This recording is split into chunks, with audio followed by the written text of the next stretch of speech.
Ada video Ustadz Adi Hidayat, maafkan aku saudaraku Nasrani, aku tidak bisa mengucapkan selamat Natal. Karena orang yang mengucapkan selamat Natal, maka dia sudah mengakui tiga. Yang pertama, mengakui bahwa Isa anak Tuhan.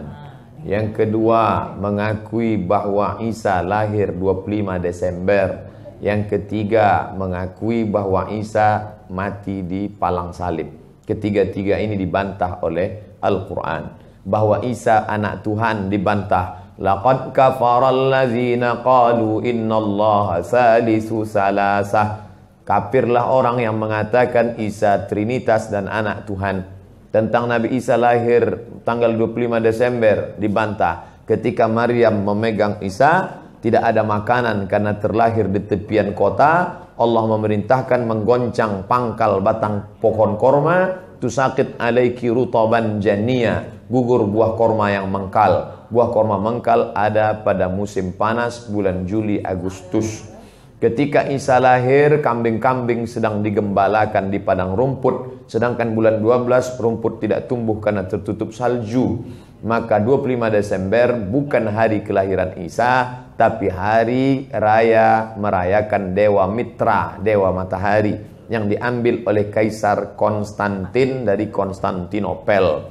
Lalu kemudian tentang Isa mati di palang salib dibantah Al-Quran. Wa ma qataluhu, mereka tidak membunuhnya. Wa ma salabuhu, mereka tidak menyalibnya. Walakin syubbihalahum, ada orang lain yang diserupakan wajahnya dengan Isa. Dialah Yudas Iskariot, murid Isa yang menjual imannya dengan beberapa keping uang emas.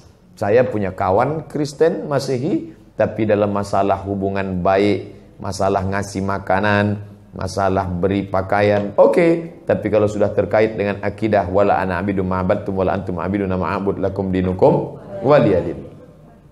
Tentang masalah tahun baru, apakah 1 Januari itu bersih, tidak ada hubung kait dengan agama? Maka tidak benar. 1 Januari 2018 Masehi, seolah-olah Masehi terkait dengan Al-Masih Isa alaihissalam.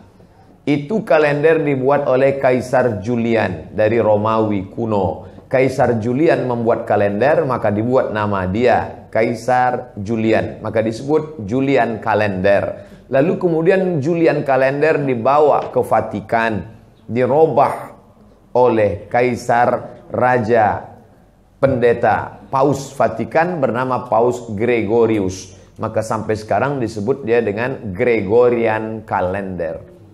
Lalu kemudian ketika terbentuk PBB, United Nation, Persatuan Bangsa-Bangsa, bingung mau pakai kalender apa? Di dunia banyak sekali kalender. Maka diseragamkanlah, dipakailah Gregorian kalender. Yang sebelumnya kita kerajaan Pasundan, kerajaan Demak, kerajaan Riau, Sendripura itu pakai kalender Hijriah. Termasuk Yogyakarta pakai kalender Saka, karena Sultan Agung Jawa mengkawinkan antara kalender Jawa dengan kalender Hijriah.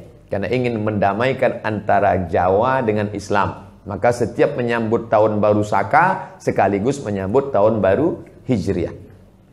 Kalender Masehi muncul belakangan, tidak tepat penisbatannya kepada Al-Masih karena Isa tidak tahu menahu tentang itu. Itu murni diambil oleh Kaisar Gregorius yang diambilnya ke Vatikan menjadi Gregorian kalender. Jadi kita menyatakan tahun baru, betul tahun baru, tapi tahun baru Romawi.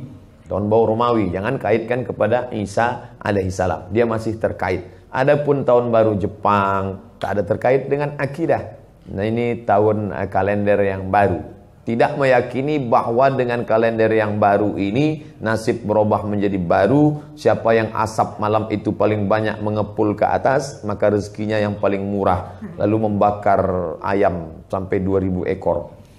Nah, oleh sebab itu saya anjurkan anak-anak muda, remaja-remaja masjid, tanggal 31 malam tanggal 1 setiap masjid semuanya buat kajian, iktikaf, zikir, muhasabah supaya jangan keluyuran ke sana kemari. Hanya 2 saja.